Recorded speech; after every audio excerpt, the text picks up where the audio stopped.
सभी स्टूडेंट्स का Bansal mess class में स्वागत है। Today topic is real analysis. Real analysis में हमारे पास दो टॉपिक होते हैं जो काफ़ी इंपॉर्टेंट होते हैं, सीक्वेंस एंड सीरीज। काफ़ी बड़ा लेक्चरों में काउंट होता है। तो सबसे पहले अगर हम लोग बात करते हैं इसमें सीरीज की तो एंड सीक्वेंस की, लेकिन उससे पहले मैं आपको ये बता दूं, ये वाला जो टॉपिक है स्टार्टिंग से पढ़ाया जाएगा नो डाउट। तो जो बेसिक प्रॉब्लम्स होती हैं वो हमारे एलटी ग्रेड मेंस में भी आती हैं। किसमें? एलटी ग्रेड के मेंस में आती हैं, केबी मेंस में आती हैं। थोड़ा सा ऊपर और चले जाते हैं तो आईटी जैम में, नेट जेआरएफ में, आईएएस के मेंस में, बीएससी में, एमएससी में, और जितने भी आगे इन फ्यूचर में जो एग्जाम्स होंगे नेशनल एंड इंटरनेशनल पेपर, उन सभी में आते हैं। तो ये टॉपिक हर बच्चे के लिए इम्पोर्टेंट है। और एक बात हमेशा ध्यान रखिए, जब हमें पढ़ने का मौका मिलता है तो हम लोग हमेशा ये कोशिश करें कि उसे कॉन्सेप्ट के साथ स्टडी करें, और जहाँ कॉन्सेप्ट आपका गड़बड़ाता है तो वो बेसिक होगा। तो उसे घर जाकर थोड़ा सा, अगर ऑनलाइन वाले तो घर पे ही अलग से उस बेसिक पर इतना कमांड करें कि उसकी वजह से जो हमारा लेक्चर है वो गड़बड़ाई नहीं। ये आप हमेशा ध्यान रखिएगा। तो आईटी जेम वाले बच्चे हैं वो आईटी जेम के लिए पढ़ेंगे, नेट जेआरएफ वाले बच्चे हैं वो नेट जेआरएफ के लिए पढ़ेंगे, जो एलटी ग्रेड मेंस वाले बच्चे हैं एलटी ग्रेड मेंस के लिए पढ़ेंगे, जो बीएससी वाले बच्चे हैं वो बीएससी के लिए पढ़ेंगे, और जो एमएससी वाले बच्चे हैं वो एमएससी के लिए पढ़ेंगे, जो केबीएस वाले हैं वो केबीएस के लिए पढ़ लेंगे। तो ये चीज़ें हमारे पास काम करेंगी अपने आप में। तो इसमें हम लोग 4-5-10 क्लासों को एक साथ बता सकते हैं इस टॉपिक को। तो इसके लिए ज़रूरी है कि हमारे पास इसकी नॉलेज, तो थोड़ा सा अलग तरीके से इसे लेके चलेंगे आप लोग सभी। आपका पेपर अगर ऑब्जेक्टिव है तब भी सब्जेक्टिव पढ़ेंगे, सब्जेक्टिव है तब भी सब्जेक्टिव पढ़ेंगे, क्योंकि आपको खूब पता है कि इस वाले टॉपिक को बिना सब्जेक्टिव के आप लगा नहीं सकते। इस वजह से इसे थोड़ा संभाल कर करना है। आसान तो है लेकिन खतरनाक भी है। तो सबसे पहले हम लोग आपको ये एक बात बताएं कि सीक्वेंस क्या होता है।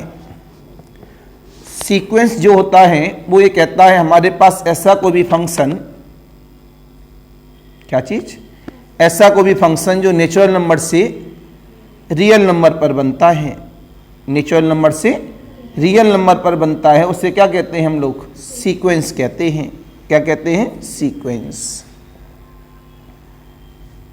अगर हम लोग सीरीज की बात करते हैं तो सीरीज क्या कहता है? सीरीज कहता है कि हमारे पास कोई भी सीक्वेंस है रियल नंबर्स का, उसका हमने एक एक्सप्रेशन मतलब विस्तार किया सभी टर्म्स को जोड़कर या अल्टरनेटिंग साइन देकर। तो जो विस्तार किया गया है वो कैसा है? एक सीरीज है।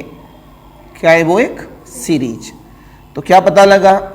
सीक्वेंस के टर्म में इंसर्ट द साइन प्लस और minus and plus and minus, then this is the converting in the series. तो सबसे पहले हम लोगों ने दोनों डेफिनेशन इसमें लिखी, क्यों हेडिंग का नाम है हमारे पास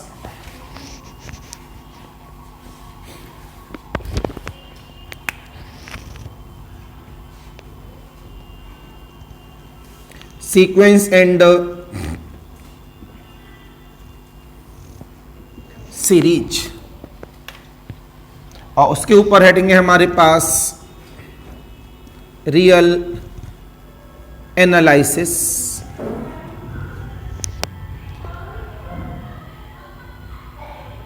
जब इस हेडिंग की हम लोग बात कर रहे हैं तो सबसे पहले आता है हमारे पास sequence,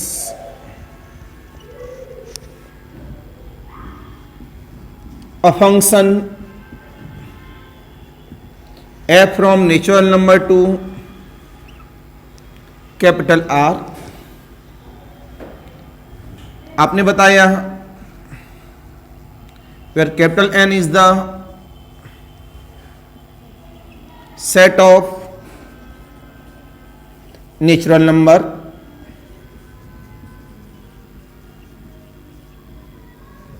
and capital R be the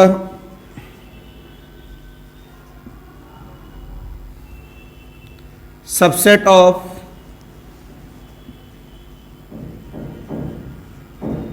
real number, comma, is called the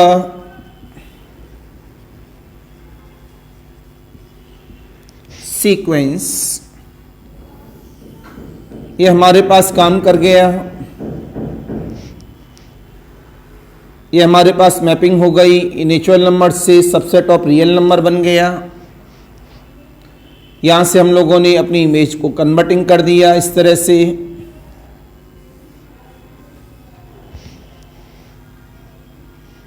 real number का सबसेट है, इसका मतलब इसमें और बहुत सारे एलिमेंट बचे रह सकते हैं।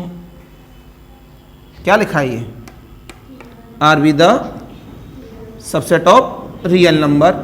तो this is the nature of the sequence, this is the nature of the sequence. सामने हमने डिफाइन किया है।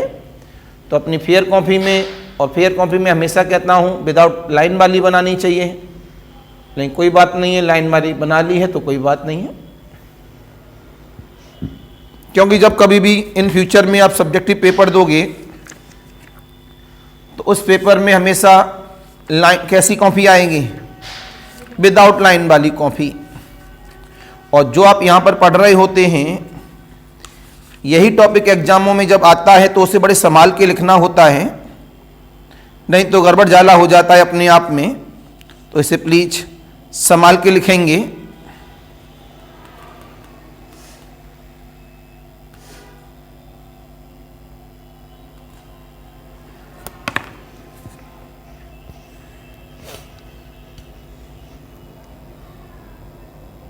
बना लिया सभी ने। इसमें आपने देखा, अलग से भी समझाया, डोमेन का मतलब क्या है?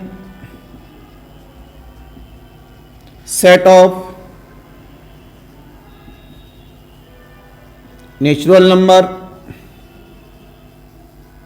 और रेंज का मतलब क्या है? Subset of real number. तो जो यहां पर मैंने ये लिखा है आर, इस जगह पर आर का मतलब मेरे पास यहां पर क्या है? रेंज। तो मैं यहां लिख दे रहा हूं बेटा इसे रेंज, जिससे कंफ्यूजन ना हो। And range B the subset of real number. इसमें से आपने देखा है, इसमें मैंने कुछ एलिमेंट छोड़ दिए हैं। ये जो डार्क बड़े बड़े एलिमेंट हैं, ये कौन है? रेंज है। और ये एलिमेंट छूट गए हैं, ये पूरा रियल नंबर था।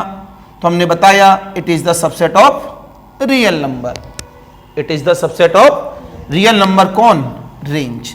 तो यहां से मैंने साफ लिख दिया, range B the subset of real number is called the sequence.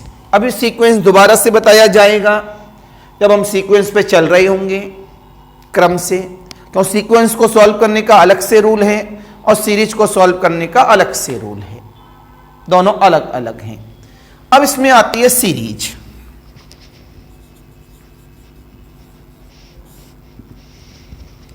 अब हमने सीरीज की बात की, हमने कहा यहां से इफ बॉक्स के अंदर UN में, तब देखेंगे बी अ सीक्वेंस। ये हमारे पास कोई सीक्वेंस है, ये क्या हमारे पास कोई भी sequence of real numbers.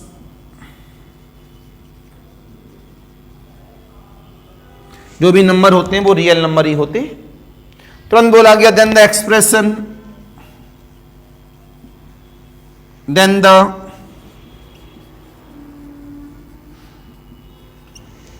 Expression U1 plus U2 plus U3 plus U4 plus and so on the plus, बढ़ाते गए बढ़ाते गए बढ़ाते गए, plus un plus and so on the. ये जो करंट टाइम में लिखा गया है इसको क्या बोलते हैं? Is called the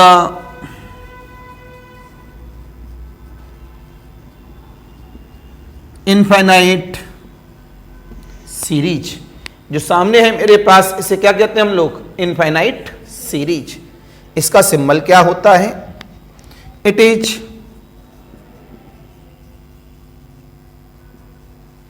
denoted by summation un, और n क्या होता है हमारे पास? 1 से लेके infinity. n equal of the 1 से लेके infinity. This is the nature of the series. इसका सिंबॉलिक बोर्ड पर है। Any confusion, any doubt? सभी की बात समझ में आ गई होगी। What is the sequence? n tend to r। What is the n? n is the domain, but r माना कि कोडोमेन है, लेकिन हमें तो रेंज से मतलब है ना कि कोडोमेन से। तो रेंज कौन होता है? Subset of. तो एक दो एग्जांपल यहां पर दे देते हैं, एक सीक्वेंस का और एक सीरीज का। प्लीज नोट कर लीजिए, फिर आगे की बात करते हैं। फिर इसमें हेडिंग चेंज करेंगे कि सीक्वेंस पढ़ाने वाले हैं या सीरीज।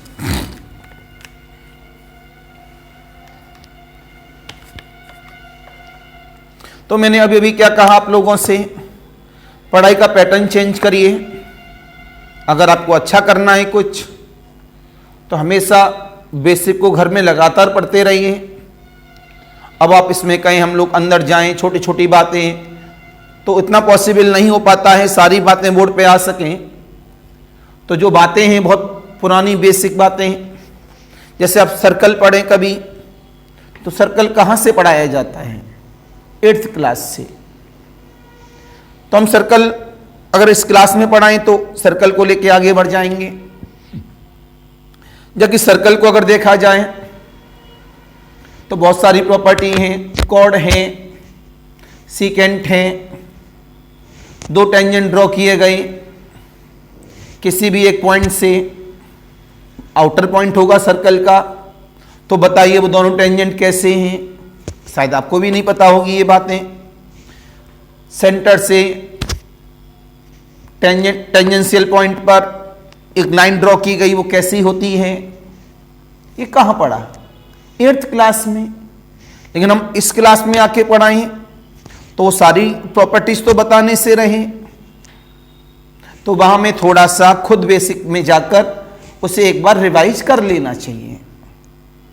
और हमारे कमी क्या है? हम केवल हवा हवा में तैरना पसंद करते हैं, और जो टॉपिक जैसे ही बेसिक में घुसता है आप एकदम धराशायी हो जाते हैं। It is clear? अब मैं आगे बात कर रहा हूं, यहां से केवल 2 एग्जाम्पल दिखा दूं।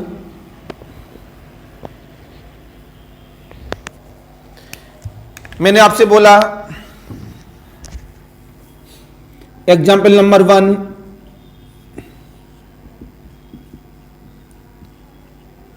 फॉर सीक्वेंस हमने कहा un equal of the n upon the n plus 1। मेरी तब देखेंगे सभी बच्चे, अभी अभी फिगर ड्रॉ किया था कैपिटल N से लेके कैपिटल R पर, राइट? ये पूरा नेचुरल नंबर सेट है, डोमेन साफ साफ लिखा था।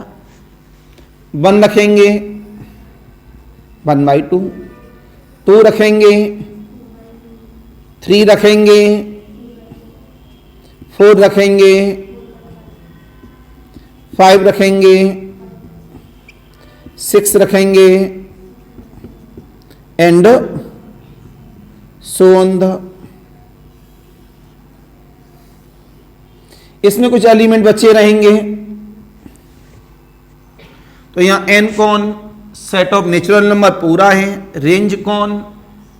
Subset of real number. देखो बहुत सारे एलिमेंट बचे हुए, नेगेटिव वाले कोई आएंगे?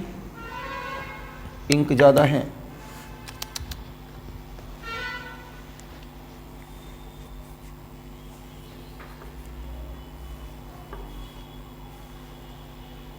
और कहीं तो नहीं लग रही, अभी रह गई है। हट गई। चलिए आते हैं वापस। तो देखो एक भी नेगेटिव वाला इसके अंदर नहीं आएगा। आपको पता लगा डोमेन कौन, एन, रेंज कौन, सबसेट ऑफ रियल नंबर। तो इसे ओपन होके किस तरह से लिख देते हैं हम लोग सभी।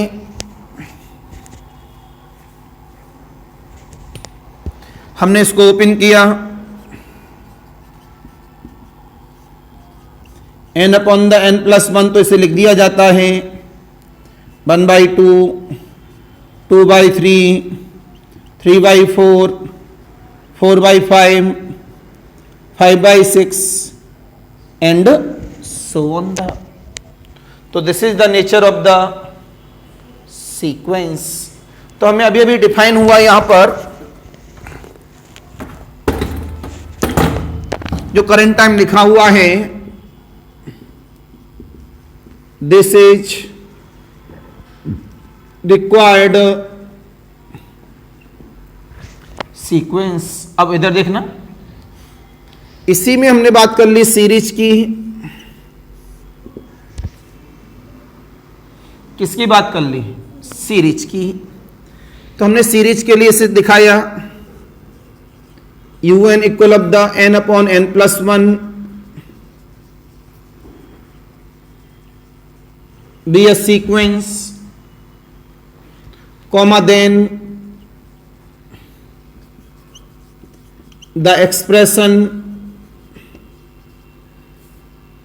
1/2 plus 2/3 plus 3/4 plus 5/6 plus 6/7 plus and.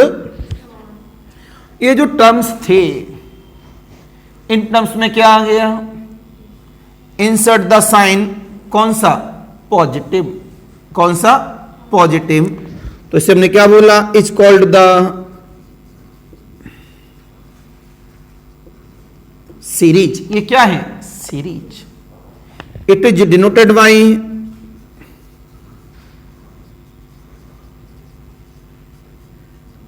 Summation n upon the n+1, n बराबर 1 से लेके इन्फिनिटी। बात समझ में आई नहीं आई सभी बच्चों के? तो मैंने आपको पहले ही लेक्चर में ये डिफाइन किया कि what is the nature of the sequence, what is the nature of the series, दोनों को लिखा कैसे जाता है, क्या एप्लीकेशन है। तो ये मैंने केवल एक एक डेफिनेशन के साथ एक एक एग्जांपल दिया। अब मैं बात करूंगा यहां पर किसके लिए? अपने ओरिजिनल लेक्चर के लिए, जिसका नाम होगा सीरीज। राइट? नोट करेंगे।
It is clear?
राइट। अब हम इतना लिखाने के बाद आगे बढ़ते हैं हम लोग सभी।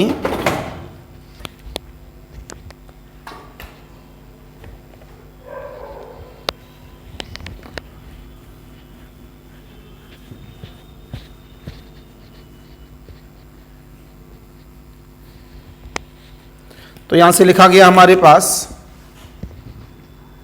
अब आ जाता है हमारे पास नए पेज से नया heading, series.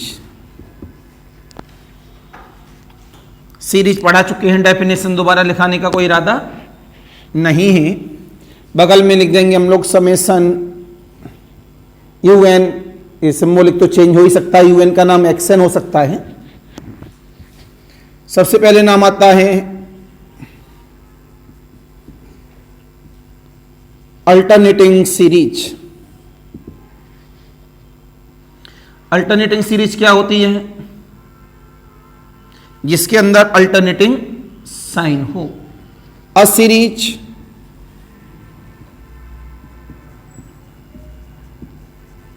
In which terms are alternately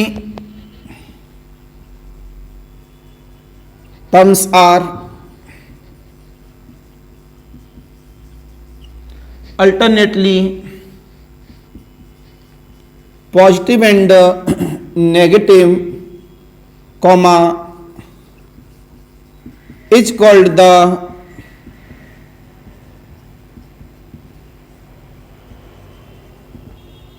alternating series। में तब देखेंगे the series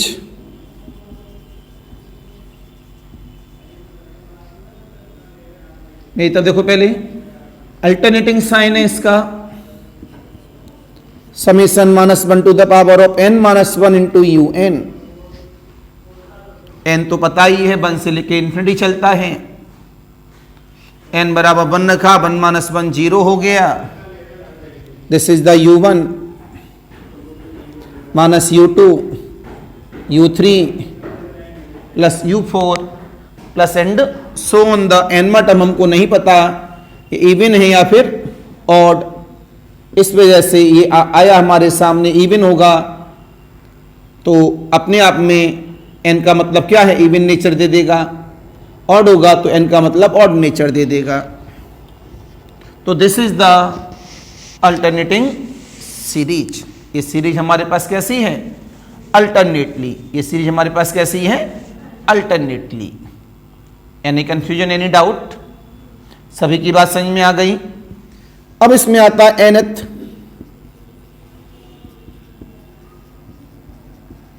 पार्शियल सम। ये nth पार्शियल सम क्या होता है? The sum of first n terms of the series is called the nth partial sum. It is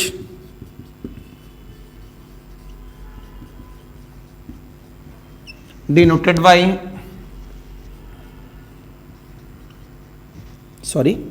Sn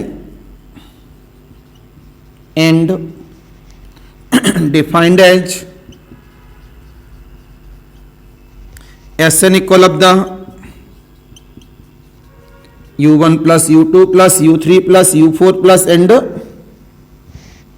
so on the कहां तक, series के स्टार्टिंग के एन टर्म्स का सम। तो आगे एंड सो ऑन नहीं चलेगा। तो हमारे पास क्या मिल गया, u1 से लेके un तक। इसे लिखना चाहें इस तरह लिख सकते हैं, समेशन ui की वैल्यू 1 से लेके n तक। तो this is the nature of the nth partial sum. किसके लिए, सीक्वेंस के लिए, sequence of nth partial sum. बात क्लियर है सभी की, एनी कंफ्यूजन, एनी डाउट? अब इसमें चलो पहले नोट करेंगे फिर आगे की बात करेंगे।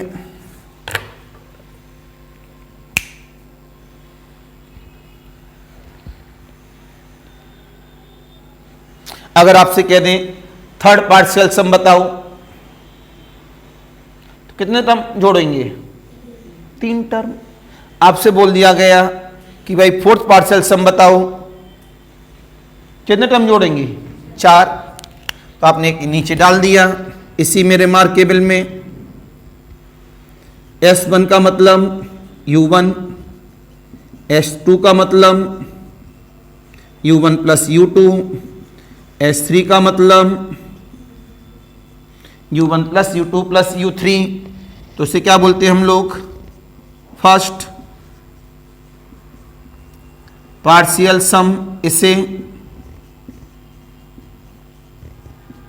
सेकंड पार्शियल सम, इसे थर्ड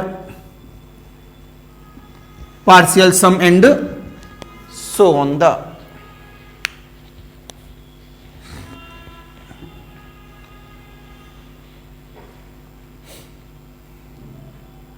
कोई पुरानी कॉपी हो बस उसे देखने के लिए इस्तेमाल करो, ओरिजिनल कॉपी अब ये रहेगी।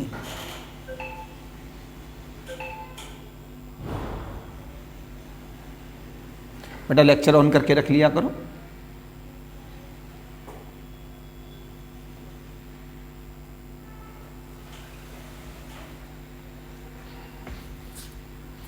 तो अब आपके सामने करो या मरो वाली स्थिति है, ध्यान रखिएगा।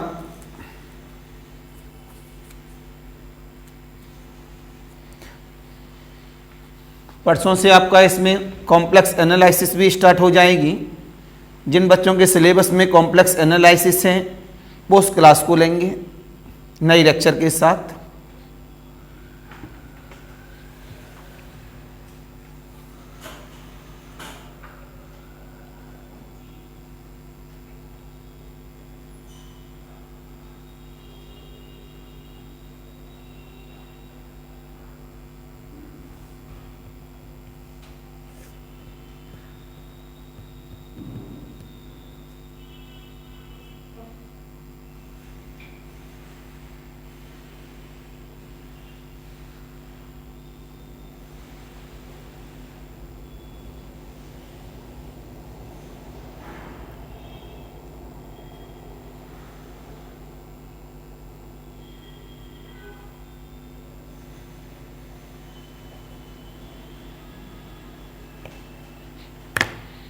नेक्स्ट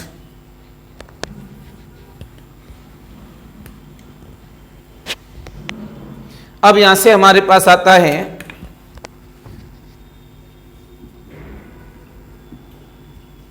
बिहेवियर ऑफ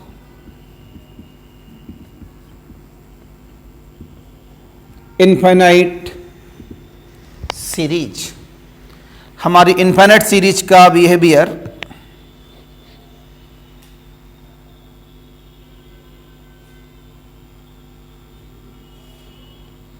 आपने साफ बोला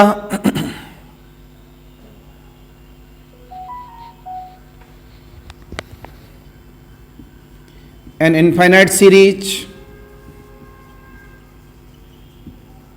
बड़े ध्यान से देखेंगे आप सभी। समेसन UN कैसी हो सकती है, कन्वर्जेज, ये इसके बिहेवियर हैं, कॉमा डाइवर्जेज OR और ऑस्किलेटरी। ऑस्किलेट्स कर दें, सब एस लगा के लिख रहे हैं हम लोग सभी। ऑस्किलेट्स OSCI, ऑस्किलेट्स LLATES। ये जो सीरीज है हमारे पास फाइनाइट सीरीज भी हो सकती है और इनफाइनाइट भी हो सकती है, राइट। तो ऊपर मैंने अच्छा इनफाइनाइट सीरीज का नाम दे दिया है, तो इनफाइनाइट की बात कर लो, लेकिन जनरली वे में ये फाइनाइट भी हो सकती है और इनफाइनाइट भी हो सकती है। तो हमने यहां से जवाब दिया कि हमारे पास जो इनफाइनाइट सीरीज है कैसा हो सकता है, ये कन्वर्जेज, डाइवर्जेज और दूसरे शब्दों में ऑस्किलेटरी। ये डिपेंड किस पे है चेक करने के लिए nth पार्शियल सम पर डिपेंड है। किस पे डिपेंड है, nth पार्शियल सम पर डिपेंड है। तो आपने बोला इतना बताने के तुरंत बाद, तो इसी में तीनों डेफिनेशन हम लोग एक्सप्लेन कर दे रहे हैं आपके लिए कि हमारे पास इसकी डेफिनेशंस का नेचर किस तरह से है। तो यहां से हमने हटाया, तो हमने यहां से सबसे पहला पॉइंट डाला इस जगह पर, द सीरीज समेसन UN कैसी है, कन्वर्जेज। अगर मेरे पास में अपनी सीरीज कैसी है, converges, the series summation UN is,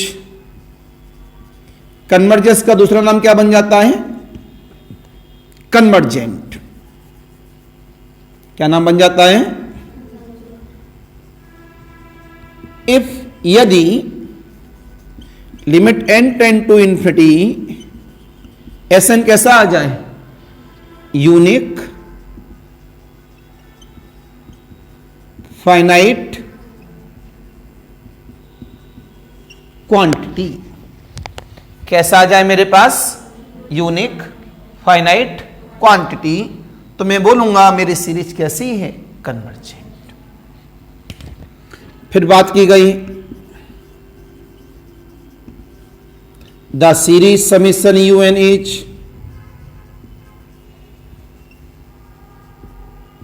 divergent if limit n tend to infinity Sn कैसा आ जाए, बताओ, प्लस का इन्फिनिटी या माइनस का इन्फिनिटी। फिर बात की गई the series summation UN is oscillatory if limit n tend to infinity Sn। जो करंट टाइम में हमारे पास limit n tend to infinity Sn है, ऑस्किलेटरी, ऑस्किलेटरी का मतलब होता है एक जगह स्थिर न होना। क्या कहा कि इस set the series summation UN is oscillatory if it is neither, न तो ये कन्वर्ज है और नहीं ये, तो इफ इट इज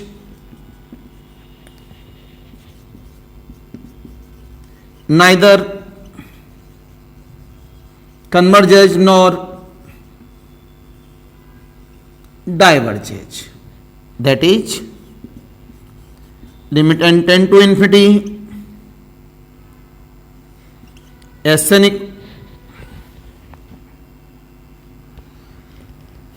इसे हमने L कह दिया, is not L, is not infinity और इज नॉट माइनस का इन्फिनिटी। तो किस में आई, इंटरवल में। ये किस में आई, इंटरवल में। कैसा आ जाए, इंटरवल। तो सीधा सीधा सा बोला गया मैंने अभी अभी आपसे क्या कहा कि ये एक जगह स्थिर नहीं होता।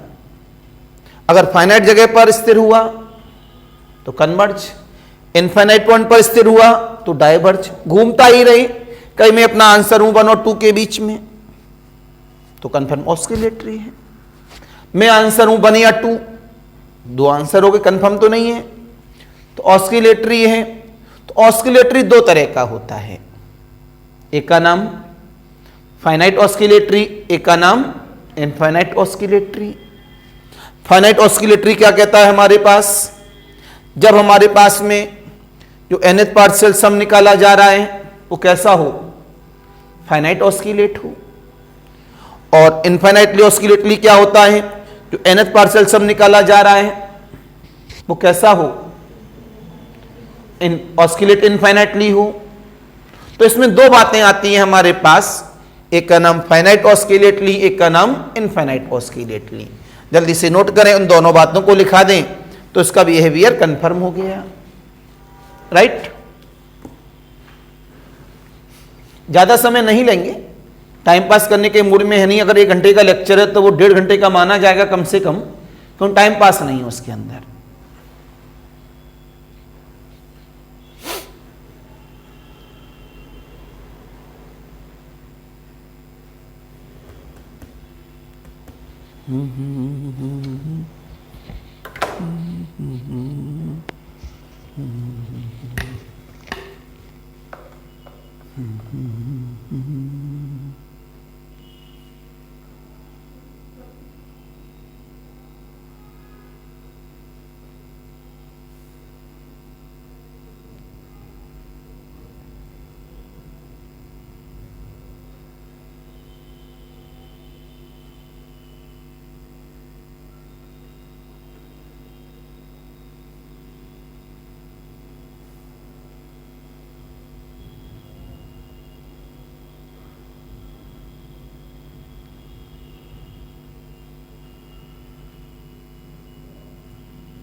एक अगले वाला पॉइंट लिख दें अब यहां, चौथा पॉइंट डालकर जल्दी जल्दी नोट्स बनाते जाइए बढ़िया से, यही नॉलेज आपके काम आएगी।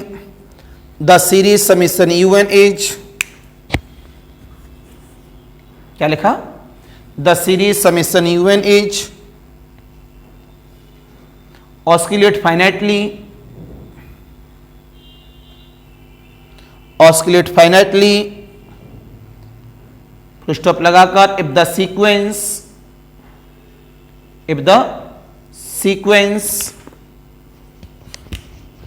बॉक्स के अंदर Sn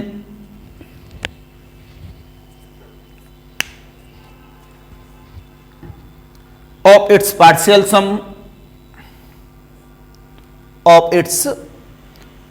sum oscillate finitely,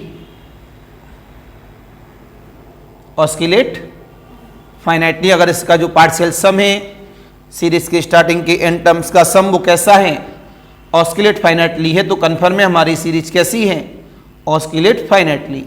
अगले वाला डॉट लगा के लिखें, the series summation UN the series summation un oscillate infinitely, the series summation un oscillate infinitely, full stop लगाकर, if the sequence बॉक्स के अंदर Sn, if the sequence box के अंदर Sn, ये सीक्वेंस का बॉक्स होता है, इसे सेट का सिंबल भी कहते हैं, of its partial sum, of its partial sum oscillate infinitely,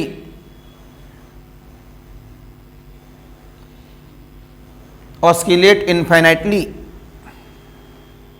चलिए भाई, तो मैं उम्मीद कर रहा हूं आपको बिहेवियर भी क्लियर हो गया होगा। क्यों भाई जयचंद, क्लियर है, कोई दिक्कत नहीं? तो आते हैं भाई, इतना बताने के बाद तो जय नारायण ये बताओ,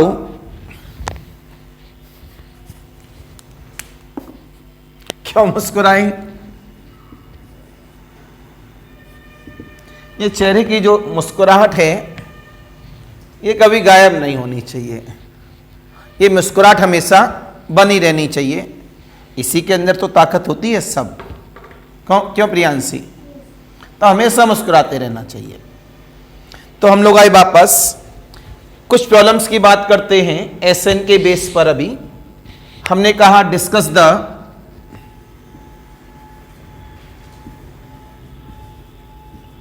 कन्वर्जेंस और डाइवर्जेंस ऑफ द सीरीज। तो अगर आपको कंपटीशन क्वालिफाई करना है तो आज इसका जो मंत्र है वो क्या है? एक टॉपिक आप पढ़ो अपने मन से, एक टॉपिक हम पढ़ाएं। आप कौन सा टॉपिक पढ़ो? जो हम पढ़ाने वाले हैं आगे। उससे क्या फायदा होगा कि जब हम पढ़ाएंगे तो आपको पहले से तैयार हो कि ऐसे ऐसे इसमें है, जल्दी समझ में आ जाएगा, मजा आ जाएगा। तो थोड़ा संभाल कर, जो लोअर स्टैंडर्ड वाले पेपर हैं उनमें आसान प्रॉब्लम आती हैं, और जो हायर लेवल वाले होते हैं उनमें टिपिकल आती हैं।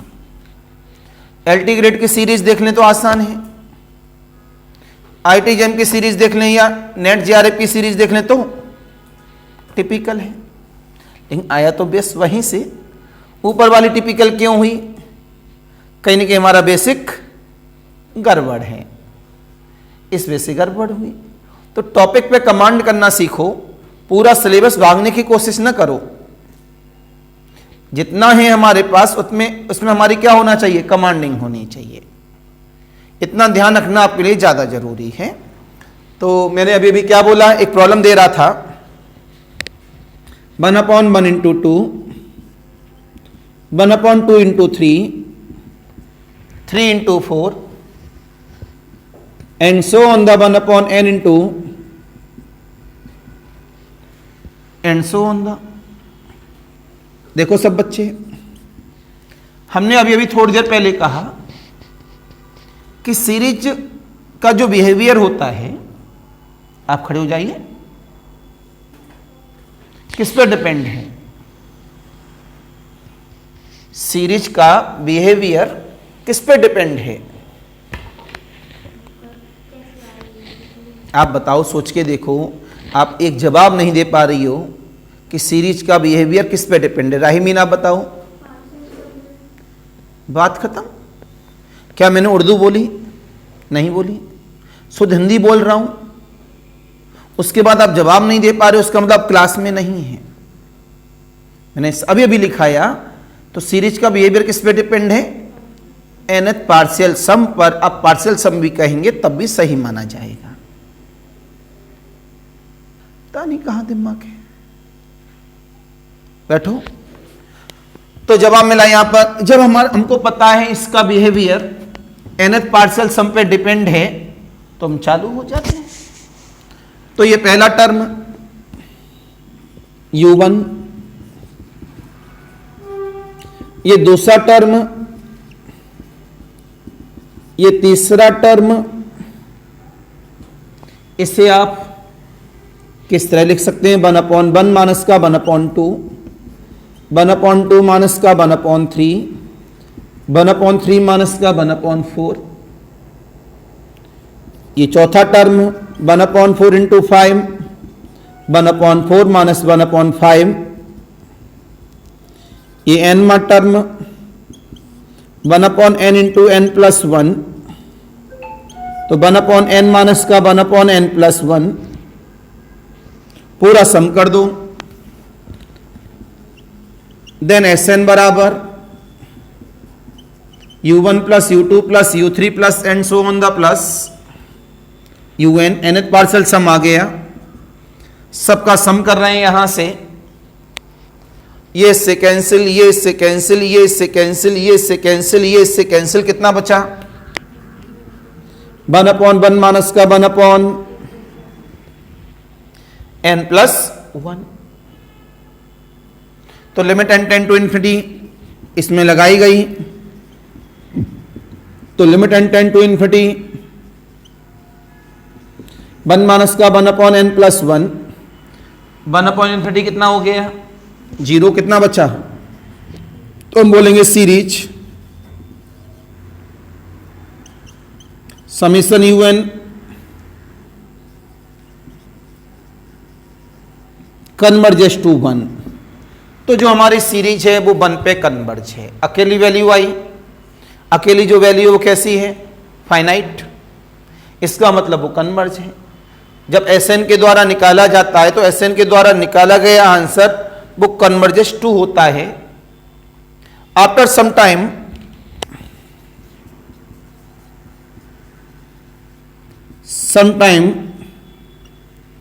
this problem solving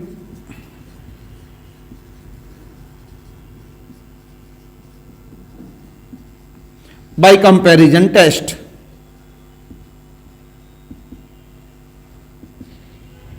कुछ समय के बाद हम इस प्रॉब्लम को कंपैरिजन टेस्ट के द्वारा भी सॉल्व कर सकते हैं। अभी पढ़ाया नहीं है, इस वजह से हमने अभी बताने का कोई इरादा नहीं है, लेकिन बता दिया है। यही प्रॉब्लम आगे जब टेस्ट बता देंगे तो वहां पर कंपैरिजन टेस्ट के द्वारा इस प्रॉब्लम को सॉल्व किया जा सकता है। Any confusion, any doubt?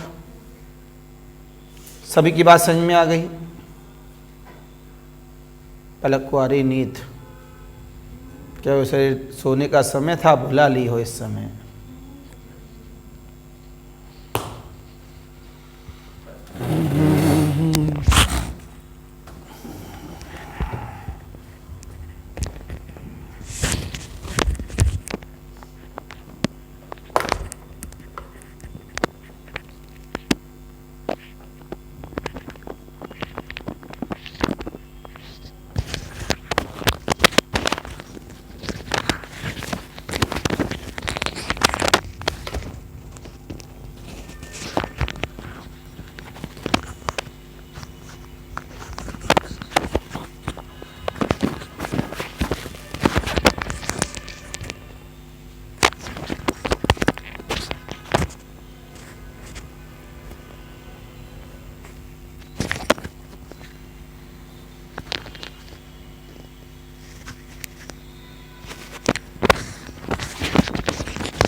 Any confusion, any doubt?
बात समझ में आ गई?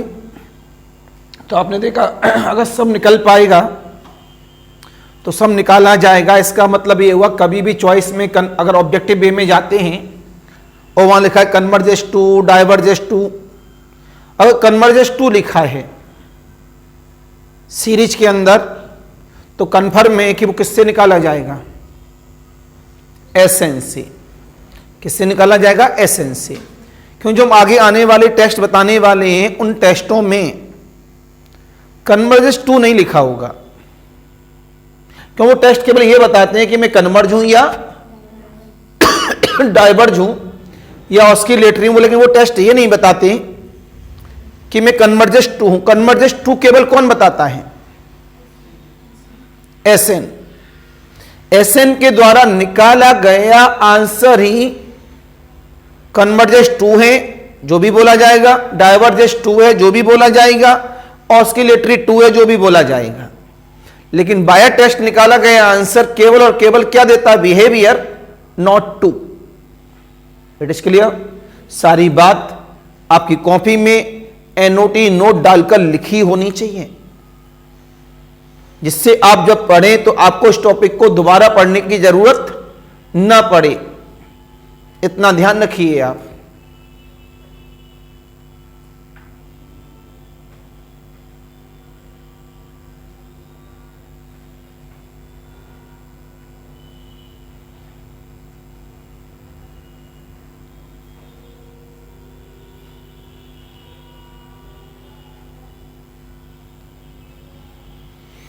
तो एनी कंफ्यूजन, एनी डाउट?